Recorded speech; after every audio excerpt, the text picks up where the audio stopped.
धीरे चालना चल बंदे तू अपनी राह बना ले, धीरे चालना चल बंदे तू अपनी राह बना ले, जो दिल से तू चाहता है खुद मेहनत से पाले, आज अंधेरी रात है कल तेरा सवेरा आएगा, खुदा का ये वादा है तू मेहनत का फल पाएगा, तू मेहनत का फल पाएगा। नमस्कार दोस्तों, देखिए बहुत ही जबरदस्त सवाल है। RRB ALP स्टेज 1 का शिफ्ट 1 में पूछा गया सवाल है। जिनको भी लगता है कि रेलवे का एग्जाम हम नहीं निकाल पाएंगे तो ये वीडियो प्लीज आप लोग देखिए, बहुत ही इंपॉर्टेंट है। और ये वीडियो को क्या करना है, ज्यादा से ज्यादा शेयर करना है और हुमच कर लाइक करना है। बहुत ही जबरदस्त सवाल है, तो ध्यान दीजिएगा। कोई भी चीज बिना मेहनत करके आप लोग हासिल नहीं कर सकते, इसीलिए मेहनत करना होगा। तो ध्यान दीजिएगा, सबसे पहले हम सवाल को देखते हैं।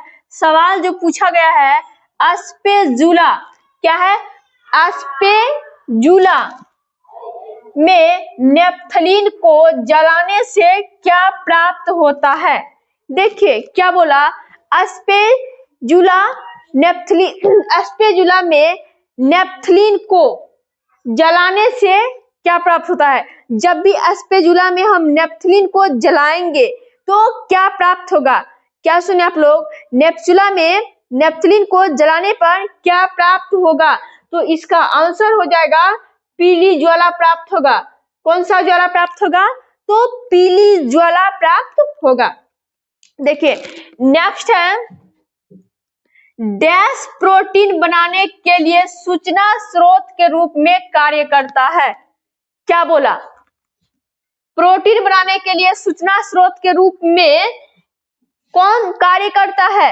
तो इसका आंसर देखिए हो जाएगा डीऑक्सीराइबोन्यूक्लिक एसिड। क्या हो जाएगा, डीऑक्सी क्या है, डीऑक्सीराइबोन्यूक्लिक एसिड। ठीक है, तो क्या करता है ये करता है प्रोटीन बनाने के लिए जो है सूचना स्रोत के रूप में कार्य करता है। कौन, डीऑक्सीराइबोन्यूक्लिक एसिड। यदि वीडियो अच्छा लग रहा है तो वीडियो को क्या करना है, लाइक करना है, मजा आ रहा है तो शेयर भी कर देना है।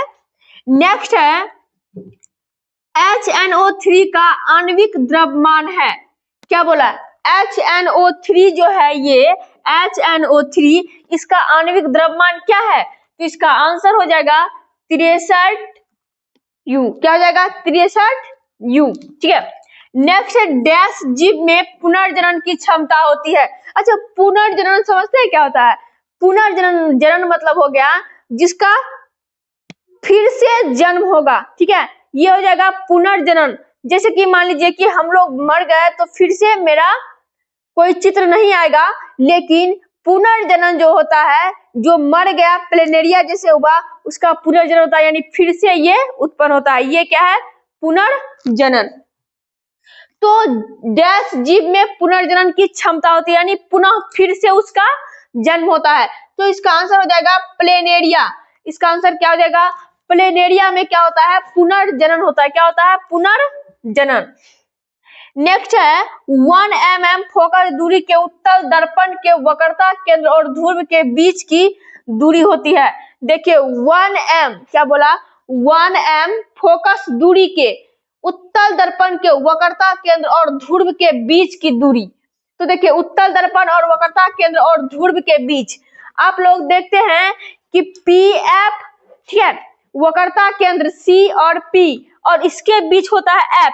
तो 1 mm और फोकस दूरी के उत्तल दर्पण के वक्रता केंद्र और वक्रता केंद्र C, क्या बोला, वक्रता केंद्र C और ध्रुव के बीच P की दूरी कितना होगा। तो इसका दूरी हो जाएगा 2 m। क्या हो जाएगा, इसका दूरी हो जाएगा 2 m। ठीक है, नेक्स्ट है, तेल और पानी का मिश्रण किसका एक उदाहरण है। देखिए सबसे पहले समझिएगा, यौगिक जो है, यौगिक तो यौगिक जो है इसका जो है समांगी और विषमांगी दो परिवर्तन है। ठीक है, विषमांगी और समांगी, ये क्या है, यौगिक के प्रकार है विषमांगी और समांगी। तो समांगी मतलब हो गया जिसमें मिक्स हो जाता है। समांगी मिश्रण क्या हुआ, जिसका दोनों गुण मिश्रण है, जैसे है दूध। दूध भी क्या है, एक मिश्रण है, लेकिन ये कौन सा मिश्रण है, ये है समांगी मिश्रण। कौन मिश्रण, समांगी मिश्रण दूध। लेकिन तेल और पानी को जब आप ऐड कर दीजिएगा, मिला दीजिएगा, तो क्या होगा, दूध अलग और पानी अलग दिखेगा, सॉरी तेल अलग और पानी अलग लगे दिखेगा। तो तेल और पानी का मिश्रण क्या हो जाएगा, ये हो जाएगा बिस्मांगी विलयन हो जाएगा। कैसा विलयन हो जाएगा, बिस्मांगी विलयन। नेक्स्ट है प्रोकैरियोटिक कोशिकाएं में किस कोशिकाओं का अभाव होता है। देखिए प्रोकैरियोटिक कोशिका में किस कोशिका का अभाव होगा, तो झिल्ली युक्त कोशिकाएं का अभाव होगा। किसमें, प्रोकैरियोटिक कोशिकाओं में। ठीक है, प्रोकैरियोटिक कोशिकाओं में झिल्ली युक्त कोशिकाओं का क्या हो जाएगा, अभाव हो जाएगा। किसमें, प्रोकैरियोटिक कोशिका में। तो नेक्स्ट है किस कोशिका का आकार बदलता रहता है। देखिए आप लोग जानते होंगे कि कौन सा कोशिका जो है, यानी एक कोशिकीय जीव है अमीबा। क्या है, एक कोशिकीय जीव क्या है, अमीबा है, और इसका आकार क्या होता है, बदलते रहता है। आप कोशिका का चित्र जब बनाएंगे, अध्ययन करेंगे, तो सिर्फ आपको कोना नहीं दिखना चाहिए, जैसे मान लीजिए ऐसे नहीं करना है, सिर्फ क्या करना है, कोशिका में गोल करना है, ऐसे करके, ऐसे सिर्फ कोना यहाँ नहीं बनना चाहिए, ऐसे होना चाहिए, गोल के यू आकार के होना चाहिए। ये हो जाएगा अमीबा। आप कहीं से भी घुमा दीजिए, ये क्या हो जाएगा, अमीबा हो जाएगा। क्या हो जाएगा, अमीबा। तो कह रहा है कि कौन सी कोशिका है, किस कोशिका का आकार बदलता रहता है। तो इसका आंसर हो जाएगा अमीबा। इसका आंसर क्या हो जाएगा, अमीबा। इसका आकार क्या होता है, बदलता रहता है, और यह क्या है, एक कोशिकीय जीव है। नेक्स्ट है राष्ट्रीय विज्ञान पुरस्कार में सर्वोत्तम पुरस्कार है। देखिए राष्ट्र विज्ञान में जितने भी पुरस्कार है, सबसे सर्वोत्तम मतलब सबसे उत्तम कौन सा है, तो इसका आंसर हो जाएगा विज्ञान रत्न। कौन सा है, विज्ञान रत्न। नेक्स्ट है धातु मैग्नीशियम तनु हाइड्रोक्लोरिक अम्ल के प्रति डैश है। क्या बोला, धातु क्या है, मैग्नीशियम है। धातु क्या है, मैग्नीशियम तनु हाइड्रोक्लोरिक अम्ल के प्रति अधिक डैश है। तो क्या है, तो इसका आंसर हो जाएगा अभिक्रियाशील। क्या हो जाएगा, अभिक्रियाशील। आप लोगों को मजा आता हो रहा होगा। प्लीज आप लोग क्या कीजिए, वीडियो को ज्यादा से ज्यादा शेयर कीजिए, लाइक कीजिए। नेक्स्ट है रसग्राही किसकी पहचान करने में मदद करती है। रसग्राही जो है, मान लीजिए हमारे मुंह में मुख गुहाग्रास नली, श्वास नली, अनेक प्रकार की ग्रंथियां हैं, लेकिन यहाँ हम बात करेंगे रसग्राही का। तो रसग्राही किसकी पहचान करती है, तो इसका आंसर हो जाएगा स्वाद। हुमच कर लाइक कीजिए, बहुत ही इंपॉर्टेंट क्वेश्चन है, हर एक एग्जाम के लिए ये क्या है, इंपॉर्टेंट है, ध्यान दीजिएगा। नेक्स्ट है सहसंयोजक। सहसंयोजक रूप में आवंटित यौगिकों का क्वथनांक कम क्यों होता है। अच्छा, सहसंयोजक जो होता है, क्या बोला, सहसंयोजक रूप में आवंटित यौगिक का क्वथनांक कम क्यों होता है। देखिए कम क्यों होता है, अणुओं के भीतर प्रबल सहसंयोजक आबद्ध होता है, किंतु अंतर आणविक बल दुर्बल होता है। दुर्बल मतलब होता है कमजोर होता है। सहसंयोजक रूप में आवंटित यौगिक का क्वथनांक इसीलिए देखिए कम होता है, क्योंकि उसके भीतर क्या है, प्रबल संयोजक क्या है, प्रबल है। अणुओं के भीतर क्या है, प्रबल संयोजक है, लेकिन अंतर आणविक बल कैसा होता है, दुर्बल होता है, इसीलिए क्या होता है, उसका क्वथनांक कम होता है। नेक्स्ट है डाक विभाग ने 2024 में फिलेटली छात्रवृत्ति योजना किस दिनांक को आरंभ की। ध्यान दीजिएगा, क्या बोला, डाक विभाग ने 2024 में फिलेटली छात्रवृत्ति योजना किस दिनांक को आरंभ की, यानी शुरुआत की। तो इसका आंसर हो जाएगा 24 अगस्त 2024। कब, क्या, 24 अगस्त 2024। देखिए नेक्स्ट है थायरोक्सिन हार्मोन। थायरोक्सिन हार्मोन के संश्लेषण के लिए क्या आवश्यक है। देखिए थायरोक्सिन हार्मोन जो है ये क्या करता है, थायराइड ग्रंथि से थायरोक्सिन हार्मोन बहाव होता है, स्राव होता है। और यह यदि नहीं होगा तो क्या होता है, गले में घेघा के रूप में, यानी गला में क्या होता है, मांसपेशियां उभार की तरह दिखता है। और आयोडीन की कमी से ये मांसपेशियां का क्या होता है, उभार हो जाता है, और इसे हम घेघा रोग भी कहते हैं। ये क्या होता है, ये होता है आयोडीन की कमी से। लेकिन वहां उतना जिक्र नहीं करना है, यहाँ पूछ रहा है थायरोक्सिन हार्मोन के संश्लेषण के लिए, मतलब थायरोक्सिन हार्मोन जो होता है इसका संश्लेषण कैसे होता है, तो ये होता है आयोडीन आवश्यक है। यदि आयोडीन आपके शरीर में सीमित मात्रा में है, ठीक है, तो क्या होगा, थायरोक्सिन हार्मोन का संश्लेषण होगा। तो आयोडीन के वजह से क्या होता है, थायरोक्सिन संश्लेषण होता है। नेक्स्ट है विखंडन, किस घटना में एक ठोस द्रव डैश हो जाता है। देखिए विखंडन मतलब समझते हैं, विखंडन मतलब हुआ टुकड़ा हो जाना, यानी टूट जाना। किसका मतलब, विखंडन के मतलब। तो इसका आंसर विखंडन किस घटना में एक ठोस द्रव में डैश हो जाता है, तो ये क्या हो जाएगा, परिवर्तित हो जाता है। क्या हो जाता है, परिवर्तित हो जाता है। नेक्स्ट है जून 2024 में भारतीय सेना ने खालूबार युद्ध स्मारक को पर्यटक के लिए खोल दिया। यह स्मारक भारत में कहाँ स्थित है, ध्यान दीजिए। भारत में जो है जून 2024 में, यह कब खोला गया, 2024 में, यानी जून में खोला गया। भारत सेना ने खालूबार युद्ध स्मारक को, देखिए जून 2024 में भारतीय सेना ने खालूबार युद्ध स्मारक को पर्यटकों के लिए खोल दिया। यह स्मारक भारत में कहाँ स्थित है, तो यह स्मारक है लद्दाख में। कहाँ है, लद्दाख में। नेक्स्ट है किसी अवतल दर्पण से प्रकाश के परावर्तन के मामले में जब प्रकाश की एक समांतर किरण परावर्तक सतह पर आपतित होती है तो परावर्तित प्रकाश कैसा प्रतीत होता है। देखिए क्या बोला, किसी अवतल दर्पण से, अवतल दर्पण से प्रकाश के परावर्तन के मामले में जब प्रकाश की एक समांतर किरण यानी प्रकाश का ऐसा है, यह है समांतर किरण, क्या होता है, आपतित होती है, जो आ रही है, तो परावर्तित प्रकाश कैसा प्रतीत होगा, यानी जाने वाले प्रकाश कैसा प्रतीत होगा, मुख्य फोकस पर अभिसरित है। यह कहा जाएगा, मुख्य फोकस पर। कहा जाएगा, मुख्य फोकस पर। नेक्स्ट है स्थलीय पारितंत्र में हरे पौधे द्वारा सौर ऊर्जा का कितना प्रतिशत ग्रहण किया जाता है। क्या बोला, स्थलीय पारितंत्र में हरे पौधे द्वारा सौर ऊर्जा का। मान लीजिए हरे पौधे क्या करता है, सूर्य की प्रकाश की उपस्थिति में अपना भोजन स्वयं संश्लेषित करते हैं। तो हरे पौधे उससे कितना ऊर्जा लेता है, उस किसमें, स्थलीय पारितंत्र में, जलीय में नहीं, स्थलीय में। तो कितना लेता है, 1% लेता है। कितना लेता है, 1%।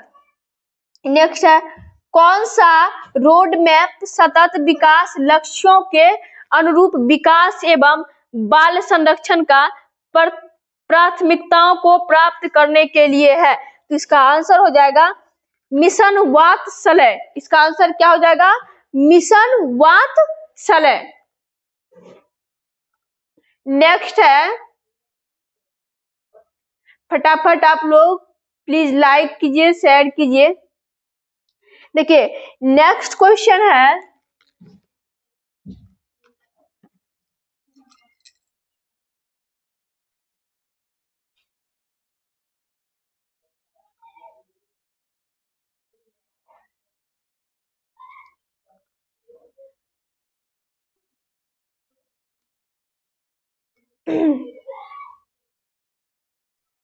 नेक्स्ट क्वेश्चन है आपका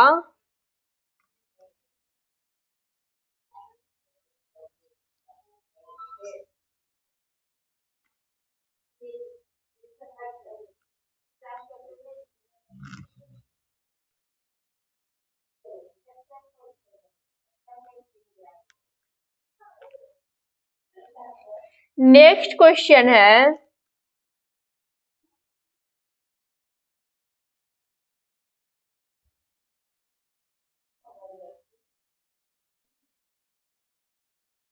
देखिए नेक्स्ट क्वेश्चन है आपका,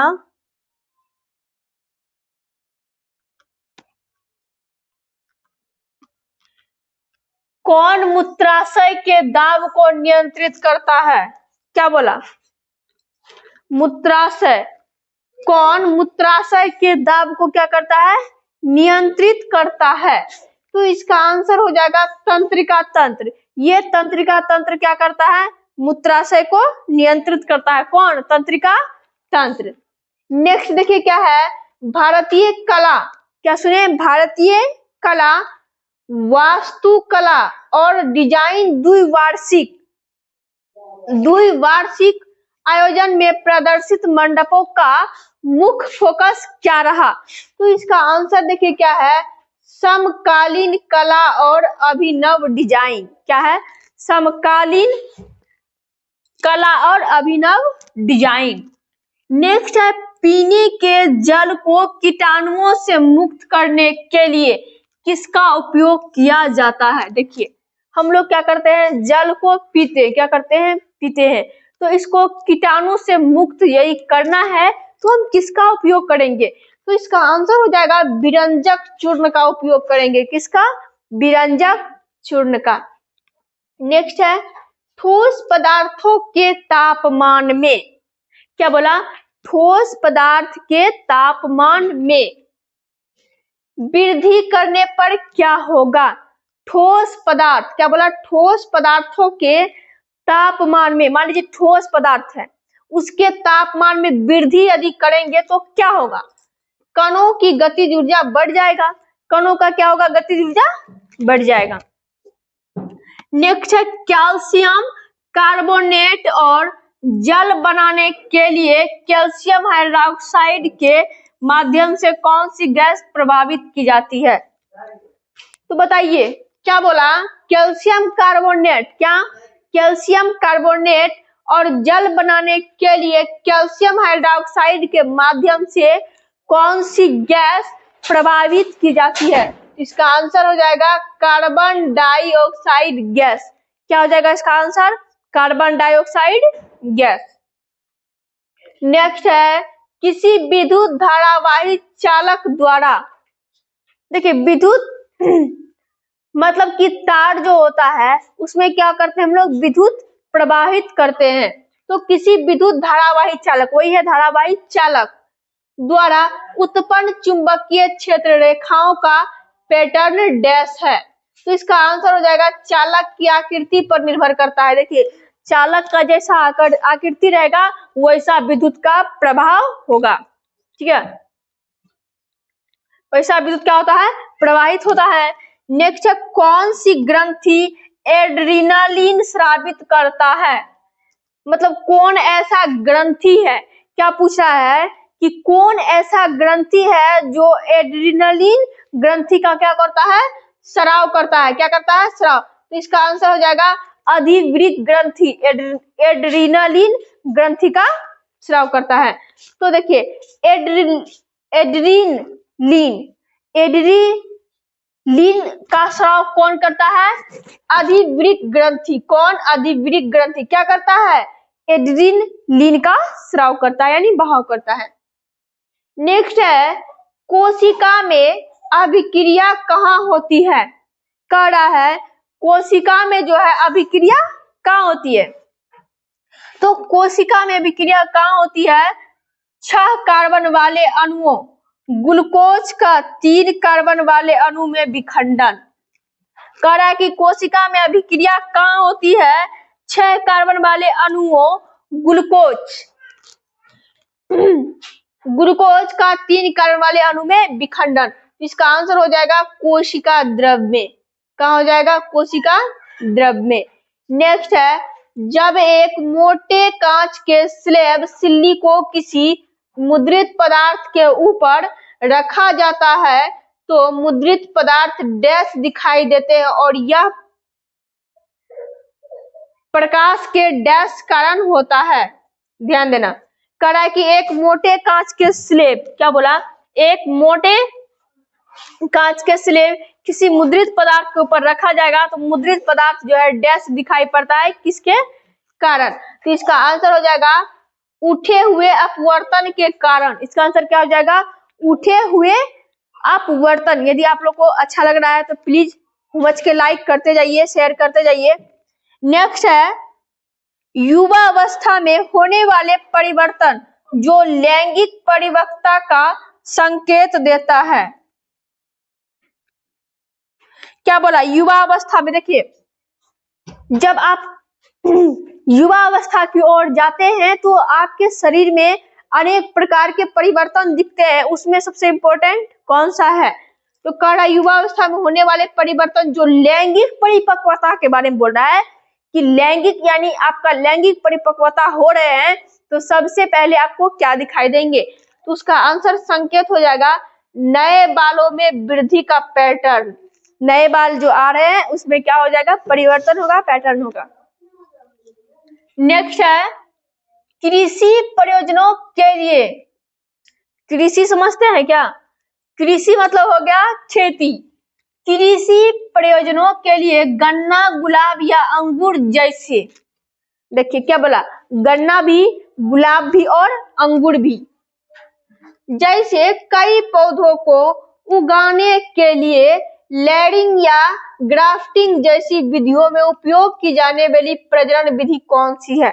देखिए कौन सी है प्रजनन विधि? तो इसका आंसर हो जाएगा वानस्पतिक प्रवर्धन। किसमें? गन्ना में, गुलाब में। किसमें? गन्ना में, गुलाब में और अंगूर में। कौन सा विधि होगा? वानस्पतिक प्रवर्धन होगा। नेक्स्ट है जल में घुला हुआ तेल किसके मिश्रण का उदाहरण है? तो ये हो जाएगा बिस्मांगी मिश्रण का। दूध हो जाएगा समांगी का और तेल जल क्या हो जाएगा? बिस्मांगी का। तेल और जल किसका हो जाएगा? बिस्मांगी का। नेक्स्ट है अन्य कार्बन परमाणु। क्या सुने?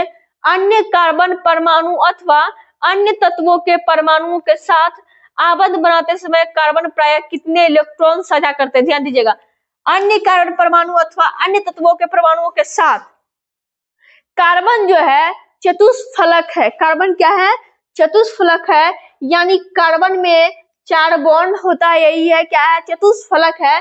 तो कह रहा है कि अन्य कार्बन परमाणु अथवा अन्य तत्वों के परमाणुओं के साथ जब भी वो बनाएगा, साझा करेगा, तो कितने आबद्ध बनाते समय कार्बन प्रायः कितने इलेक्ट्रॉन का साझा करेगा? तो इसका आंसर हो जाएगा 4 इलेक्ट्रॉन।